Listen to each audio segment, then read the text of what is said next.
good. All right. This is great. We can be talking. We can be. We are talking. We are talking. This works. Okay. Hey, we are here celebrating Food Truck Month on Famished Foodie, and I am lucky enough to be sitting with Michele Monroe, Famished Foodie herself. Hey, Michele. Hi. Hi. Hey, Michele. And this is my dear friend who's been coming along to some of the shoots. And if you hear me say, hi, Michele, or this is my friend Michele, this is Michele. It has been a yummy, busy month with lots of eating.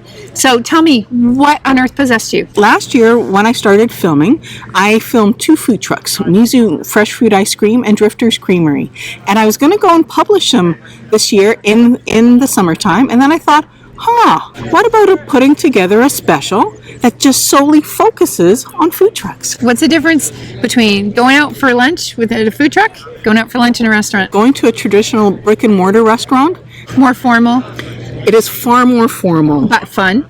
Far more formal and fun. And then with the food trucks, it's a meal that you can get and it's portable. You can hold it in one hand. You can walk around. Like today, Michele and I are at Maffeo Sutton Park. It's a great place to come get your food, meet really neat food truck owners, and then go about and do an activity. Or sit down and enjoy your meal and then go and do something. So you got kids, don't have to worry about them running around like crazy out here. That's what they're supposed to do. Exactly. Whereas in a brick and mortar restaurant, if your kids run around, you'll get death ray glares from all the other patrons. Going out to a public venue, your kids can run around, you can sit down and enjoy your meal. And what about the quality now? What are you finding? Is it the quality of the food that you're getting at food trucks? Is it comparable to what you'd get eating in a restaurant? Is it different kind of food? That the food is comparable and equal to, and it's sometimes even better than brick and mortar restaurants. Like with brick and mortar restaurants, some are good, some are stellar. That's the same thing with food trucks. But what I've discovered for the most part is the food is really, really yummy. Yeah. I think yummy. The episode you did on Smitty Smoking Pig really showed how much background work goes in to what's involved there. Totally. And if you haven't been to Smitty Smoking Pig, you have to go. Like, get in your car right now, walk, cycle, whatever, go to Smitty Smoking Pig. They're that good. But yeah, Smitty Smoking Pig, yummy. And there's other food trucks as well that are equally as yummy. And what about variety? So we're looking at things like cultural variety, dietary restrictions. I found food trucks, if you have... I'm filming! Didn't need her to be that loud. Gotta love that bubble tea, folks. Let's talk about cultural diversity, and how about people with food sensitivities and allergies? If you have food challenges, there is a food truck for you, like Mizu Fresh Fruit Ice Cream, Taco Revolution, Taco Puppy, the Stan Lemonade. Those are just 4. Jenny G's Bubble Tea. Dragon Bowl. The Dragon Bowl. And that was vegan. That was raw vegan. food. Yeah, and also, Dragon Bowl was delicious. And then also, Pupusulia Las Gamelas. There was the steel pan to meat Ethiopian Eritrean food. The pepper pot has Caribbean food. So there's all beautiful variety. Also with the food trucks, you can get North American fare. Like, you can get burgers, you can get French fries, you can get milkshakes, you can get cotton candy. That was so good. Oh my goodness. Sweet and dandy cotton candy. Their cotton candy is so yummy. And I will share the extreme dill pickle. Yum.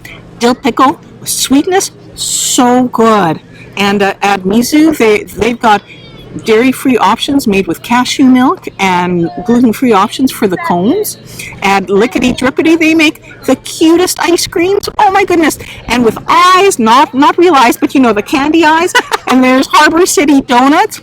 Nice, beautiful donuts. Drifter's Creamery makes amazing sundaes, and Smitty Smoking Pig. You gotta go there. Yeah, she's not supposed to be picking favorites, but I think we can. You've already mentioned Smitty. I think we see that favorite pick there. Oh my goodness, I love Smitty's. And then there's Jenny G's Bubble Tea. Yummy, different kinds of bubble teas. There is the Bannock Room, which has indigenous focus of bannock bread and savory and sweet. What the funnel? WTF? And that's a beautiful dessert place. And also trios, something extreme mac and cheese. They're lovely and really delicious. And the Stan lemonade, really yummy, delicious. And what do you think about? What do you think? So that brings to mind. Whistling Whale Coffee Company, really yummy for coffee and coffee floats. Oh, so good. I know that one. Yeah, and then also there is Little Nate's Gourmet Smokies, all natural. Jalapeno cheddar is my favorite. And there's also Nico's Brazilian Delicacies. That has that wonderful gluten-free bread, and that's made from tapioca starch, and Brazilian hot dog. Do you think that because they're specialized in serving a smaller menu, do you think that's what makes the food so good? When I cook, the first and really most important ingredient is love. And what I see is the constant theme or ingredient with all the food truck owners. They love what they do. They have a huge passion for it, and they're so hardworking. So it's a combination of those three things, and then they really know how to cook their food. Like, for example, with Thunder's Truck in Ladysmith, Transfer Beach, she has the best fish tacos I've ever had in my life. It's a beautiful piece of fish, greens, the tortilla, $6 for a fish taco, and it's delicious. I know, Good deal. Really good deal. There's Moody's ice cream where I had my hot chocolate float. How fun is that? So really, and keeping it local, right? I mean, this is keeping it local. There's no corporate food trucks out here that I think that you've covered at all, eh? None. Yeah. And they're all local. And they're all local trucks, local families that you're supporting. So I'm focusing on food truck owners on Vancouver Island. The food owner's backstory. The human story behind it. The human story behind the trucks, yeah. And that's what makes them all so different. And keeping it local, right? I mean, this is keeping it local. There's no corporate food trucks out here that I think that you've covered at all, eh? None. Yeah. Yeah, none. And they're all local. And they're all local trucks, local families that you're supporting. I'm focusing on food truck owners on Vancouver Island for now. Later on, I might expand more, but next year, when I do the food truck month, it's going to be more food trucks because I didn't get to all of them. And that made me kind of sad. Yeah. I can't wait. That's going to be good. And I'm just so impressed with getting to meet all the different owners. It's been so heartwarming to hear their stories, some of their heart-wrenching life experiences and what they've been through, and where they are now. So for me, it's a story of triumph, and it's a story of here's our passion, and we're going to make this work, and here's your food, because they work so hard. Yeah, and it's just such hard work, isn't it, to just go out and eat all that delicious food so that you can bring that to all of your viewers. It's a hard job. Hard job. But someone has to do it. Thanks so much for tuning in. Nice to meet you all. Seize hand. All right, see you later. Bye.